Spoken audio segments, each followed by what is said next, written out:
بسم اللہ الرحمن الرحیم۔ شروع کرتا ہوں اللہ کے پاک نام سے جو بہت بڑا مہربان نہایت رحم والا ہے۔ دوستوں، بہنوں، بھائیوں، بزرگوں، السلام علیکم۔ تاریخ اسلام میں قسط نمبر 188 میں ہم خوش آمدید کہتے ہیں، اور اس میں ہم بیان کر رہے ہیں عبداللہ اشتر بن محمد مہدی۔ تو دوستو، جب محمد مہدی نے خروج کیا تو منصور کی طرف سے سندھ کا گورنر عمر بن حفص بن عثمان بن قبیصہ بن ابی صفرہ ملک یہ 1000 مرو تھا۔ محمد مہدی نے خروج کر کے اپنے بیٹے عبداللہ معروف با اشتر کو اس کے چچا ابراہیم کے پاس بصرہ کی طرف روانہ کر دیا تھا۔ یہاں پہنچ کر عبداللہ اشتر نے اپنے چچا کے مشورہ سے ایک تیز رفتار اونٹنی لے کر سندھ کا قصد کیا، کیونکہ عمر بن حفص حاکم سندھ سے آنت اور ہمدردی کی توقع تھی۔ عبداللہ اشتر نے سندھ میں پہنچ کر عمر بن حفص کو دعوت دی، اور اس نے اس دعوت کو قبول کر کے محمد مہدی کی خلافت کو تسلیم کر لیا، اور عباسیوں کے لباس اور نشانات کو چاک کر کے خطبہ میں محمد مہدی کا نام داخل کر دیا۔ اس عرصہ میں عمر بن حفص کے پاس محمد مہدی کے مارے جانے کی خبر پہنچی۔ اس نے عبداللہ کو اس حادثہ سے اطلاع دے کر تعزیت کی۔ عبداللہ اشتر نے کہا کہ اب تو مجھ کو اپنی جان کا خطرہ، میں کہاں جاؤں اور کیا کروں۔ سندھ کی حالت اس زمانے میں یہ تھے کہ بہت سے چھوٹے چھوٹے راجا جو عمر بن عبدالعزیز کے زمانے میں مسلمان ہو گئے تھے، وہ اپنی اپنی ریاستوں پر فرما روائی کرتے تھے، اور خلیفہ وقت کی سیادات کو تسلیم کر کے تمام اسلامی شعار کے پابند اور اپنے حقوق کے حکمرانی پر قائم تھے۔ عمر بن حفص نے عبداللہ اشتر کو مشورہ دیا کہ تم سندھ کے فلاں بادشاہ کی مملکت میں چلے جاؤ، اور وہ حضرت صلی اللہ علیہ وسلم کے نام پر قربان ہوتا ہے اور ایفائے عہد میں مشہور ہے، لیکن یقین ہے کہ وہ تمہارے ساتھ بڑی عزت اور محبت سے پیش آئے گا۔ عبداللہ اشتر نے رضامندی ظاہر کی، اور عمر بن حفص نے اس بادشاہ سے خط و خطاب کر کے عبداللہ اشتر کی بصورت عہد نامہ لکھا کہ منگوا لیا، اور عبداللہ کو اس طرف روانہ کر دیا۔ سندھ کے اس بادشاہ نے اپنی بیٹی کی شادی عبداللہ اشتر سے کر دی۔ سن 151 ہجری تک عبداللہ اشتر اسی جگہ رہا، اور اسی عرصہ میں تقریباً 400 عرب اطراف اور جوانب سے کھینچ کر عبداللہ اشتر کے پاس آ کر جمع ہو گیا۔ منصور کو اتفاقاً یہ حال معلوم ہو گیا کہ عبداللہ اشتر سندھ کے ایک بادشاہ کے یہاں مقیم ہے، اور ایک چھوٹی سی جمعیت عربوں کے اس کے پاس موجود ہے۔ منصور نے سن 151 میں عمر بن حفص کو سندھ کی گورنر سے بلا کر مصر کی حکومت پر بھیج دیا، اور سندھ کی گورنری پر ہشام بن عمرو کو روانہ کیا۔ رخصت کرتے وقت تاکید کی کہ عبداللہ اشتر کو جس طرح ممکن ہو گرفتار کر لیا جائے، اگر سندھ کا بادشاہ اس کے ذریعے انکار کرے تو فوراً اس پر چڑھائی کر دینا۔ ہشام بن عمرو نے ہر چند کوشش کی، مگر سندھ کا وہ بادشاہ عبداللہ اشتر کے دینے پر رضامند نہ ہوا۔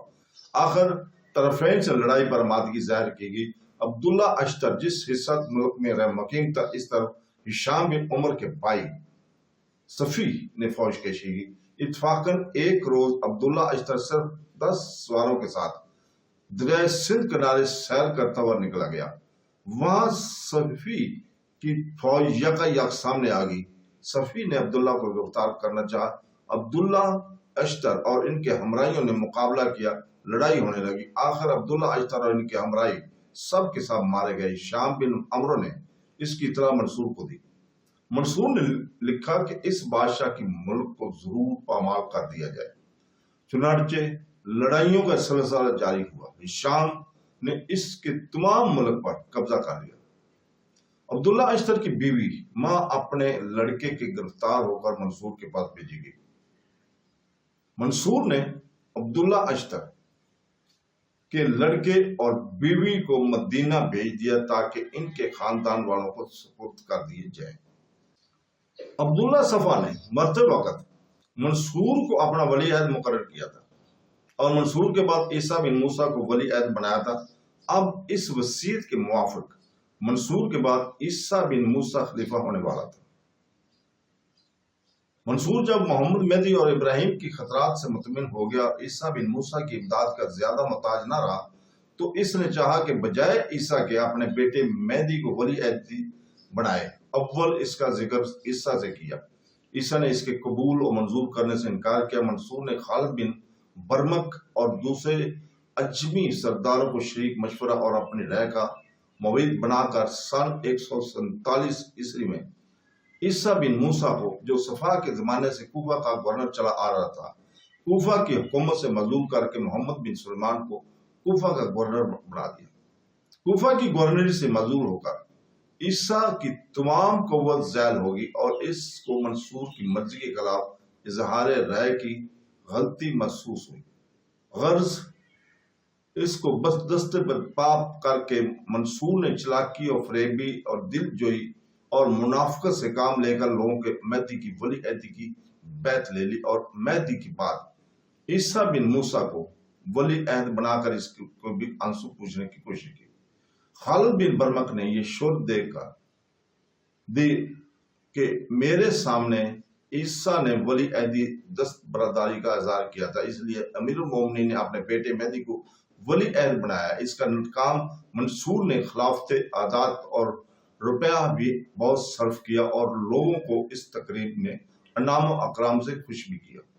عیسیٰ بن موسیٰ نے سندھ منصور کی حکومت کے مضبوط و مستحکم بنانے اور قائم رکھنے میں سب سے زیادہ خدمات انجام دی تھی۔ اس نے محمد مہدی اور ابراہیم کی شکست دے کر قتل کرایا اور منصور کو ایک بہت بڑی مصیبت سے بچایا تھا۔ اس خدمات تو جلیلہ کے اس کا الٹا صلہ ملا کہ وہ ولی عہدی سے بھی معزول کر دیا گیا اور مہدی بن منصور اس پر سابق ہو گیا۔ عیسیٰ بن موسیٰ گورنری کوفہ سے معزول ہونے کے بعد موسیٰ وہبہ علاقہ کوفہ میں سکونت پذیر ہو کر خاموشی زندگی بسر کرنے لگا۔ رفتہ رفتہ منصور کے راستے کی تمام مشکلات دور ہو گئیں اور سوائے ایک ملک اندلس کے تمام ممالک اسلامیہ میں سن 148 کے اندر منصور کی حکومت مستحکم طور پر قائم ہو گئی۔ سن 149 میں شہر بغداد کی تعمیر بھی تکمیل کو پہنچ گئی۔ مذکورہ بالا واقعات اور حادثات کے سبب رومیوں پر جہاد کرنے کا موقع مسلمانوں کو نہ ملا تھا۔ سن 149 میں عباس بن محمد حسن بن قتبہ اور محمد بن اشاش نے رومیوں پر چڑھائی کی اور دور تک قتل و غارت کرتے ہوئے چلے گئے۔ سن 150 میں استاد سیس نامی ایک شخص خراسان میں مدعی نبوت ہوا۔ خراسان میں ہزارہا اشخاص نے فوراً اس کی نبوت کو تسلیم کر لیا۔ ہرات، باوگیس اور سستان وغیرہ کے لوگ اس کے جھنڈے کے نیچے جمع ہو گئے اور خراسان کے اکثر حصہ پر اس نے قبضہ کر لیا۔ یہ خبر سن کر منصور بہت فکر مند ہوا اور مرو کا حاکم مسلمی یہ حالت کچھ اس طرح ہوئی کہ اپنے پورے لشکر کے ساتھ حملہ آور ہوا اور شکست فاش کھا کر مقتول ہوا۔ اس کے بعد خازم بن خزیمہ نے خطہ حرب سے کام لے کر استاد سیس کی فوج کے بیچ میں لے کر وہ طرف سے حملہ کیا۔ استاد سیس کے 70,000 ہمراہی میدان جنگ میں قتل ہوئے اور وہ 41,000 ہمراہیوں کے ساتھ ایک پہاڑ میں مصروف کر لیا گیا۔ عرصہ تک محاصرہ جاری رہنے کے بعد استاد مسنیس نے اپنے آپ کو ہمراہیوں کے خازم بن خزیمہ کے سپرد کر دیا۔ استاد سبیس کی گرفتاری کے بعد منصور کو اطلاع دے دی گئی۔ جس زمانے میں استاد سبیس نے خروج کیا تو خراسان کا گورنر مہدی تھا، وہ مرو میں مقیم تھا۔ خازم بن خزیز اسی کے پاس مقیم تھا اور منصور کے حکم کے موافق حملہ آور ہوا تھا۔ اس فتنہ سے فارغ ہو کر مہدی منصور کی خدمت میں حاضر ہوا۔ اس وقت تک فوج کا عنصر غالب عربی قبائل تھے اور ہر ایک مارکے میں عربوں ہی کوئی شمشیر شگاف کے ذریعے فتح حاصل ہوتی تھی۔ اجمیوں اور خراسانیوں کو عربوں کی ہمسری کا دعویٰ نہ تھا۔ ان عربی قبائل سے ہمیشہ اندیشہ رہتا تھا کہ اگر یہ مخالفت متحد ہو گئے تو بدمست کو ذرا سی دیر بھی اڑ دیں گے۔ امام ابراہیم نے سب سے پہلے اس بات کو قبل از وقت محسوس کر کے اجمیوں کو طاقتور بنانے اور ان سے کام لینے کی پالیسی ایجاد کی تھی۔ ان کے جانشین بھی اسی خیال پر قائم رہے۔ چنانچہ عبداللہ صفا نے ابو سلمہ کو قتل کرا کر خالد بن برمر کو، جو بلخ کی آتش کدہ نو بہار کا منازادہ نو مسلم اور ابو مسلم کا ایک فوجی سردار تھا، اپنا وزیر بنا لیا۔ چند روز کے بعد خالد بن برمک کسی ولاح بت کا والی بن کر چلا گیا اور ابو ایوب اس کی جگہ وزیر ہوا۔ اب منصور نے دوبارہ اس کو وزارت کا عہدہ عطا کر دیا۔ فوجوں کی سرداریوں اور صوبوں کی حکومتوں پر بھی مجوسی النسل لوگ مأمور ہوتے تھے اور بتدریج ان کا اقتدار اور ترقی کر رہا تھا، لیکن عربوں کا فوجی عنصر ابھی تک غالب تھا۔ اس موقع پر بے اختیار اکبر بادشاہ ہند کی وہ پالیسی یاد آ جاتی ہے جو اس نے پٹھانوں کی طاقتور اور با اقتدار قوم سے محفوظ رہنے کے لیے ہندوستان میں اختیار کی تھی، کہ پٹھانوں کے خطرہ کو بے حقیقت بنانے کے لیے ہندوؤں کے مرو قوم کو زندہ کرنا اور ان کی طاقتور بنانا ضروری سمجھا، تاکہ مان سنگھ کو ہندوستان کا سپہ سالار اعظم بنایا اور پٹھانوں کو ہر جگہ کمزور اور ناتواں بنانے کی کوشش کی جاری رکھی۔ عباسیوں نے بھی عربوں کی طاقت کو مٹا کر ان کی جگہ مجوسیوں اور ایرانیوں کو طاقتور بنایا تھا، کہ کوئی عربی قبیلہ عربی قبائل کی مدد سے کوئی عربی خروج پر آمادہ نہ ہو سکے۔ مہدی کے خراسان آنے کے اور منصور کی خدمت میں حاضر ہونے کی موقع پر فوج والوں کی طلب انعام میں بعض ایسی حرکات سرزد ہوئیں جس سے آزاد مزاجی اور خود سری کا اظہار ہوتا تھا۔ یہ فوج والے اب سب عربی قبائل پر مشتمل تھے اور مجوسیوں کی طرح ضرورت سے زیادہ اپنے بادشاہ یا خلیفہ کی تعظیم اور تکریم کے عادی تھے۔ ان کی یہی بات عباسیوں کو خیف اور ترساں رکھتی تھی، اور غالباً اسی آزاد مزاجی کی وجہ سے وہ ہر ایک نئی تاریخ اور نئے مدعی خلافت کے ساتھ شامل ہو جاتے تھے۔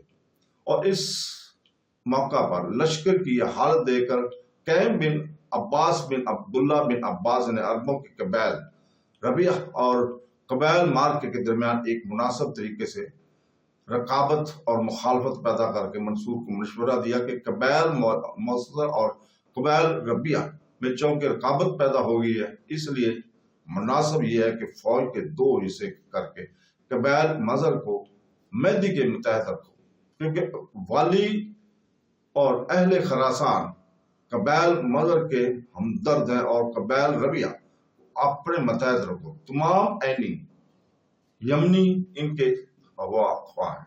اسی طرح دو فوجی مرکز قائم ہو جائیں گے تو ایک کو دوسرے کا خوف رہے گا اور کوئی بغاوت کامیاب نہ ہونے پائے گی۔ منصور نے اس رائے کو پسند کیا اور اپنے بیٹے مہدی کو قیام کے واسطے بغداد کے مشرق کی جانب رصافہ کی تعمیر کا حکم دیا۔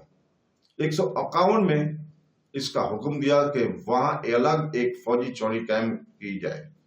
اسی سال یعنی 151 ہجری محمد آشاش نے بلا روم کی طرف سے واپس آتے ہوئے راستے میں وفات پائی۔ سن 153 میں منصور نے حکم جاری کیا کہ میری تمام رعایا پالیسی ٹوپیاں اوڑا کرے، تمام رعایا لمبی ٹوپیاں اوڑا کرے۔ یہ ٹوپیاں بانس اور پتے سے بنائی جاتی تھی۔ اس زمانے میں حبشی ان ٹوپیوں کو اوڑا کرتے تھے۔ سن 154 میں ظافر بن عاصم نے بلا دروم پر حملہ کیا۔ سن 155 میں کیسر روم نے مسلمانوں کے آنے دن کے حملوں سے تنگ آ کر صلح کی اور درخواست پیش کی اور اس جزیہ دینے کا اقرار کیا۔ تو دوستو، اس کے ساتھ ہی ہم اجازت چاہتے ہیں۔ اللہ حافظ۔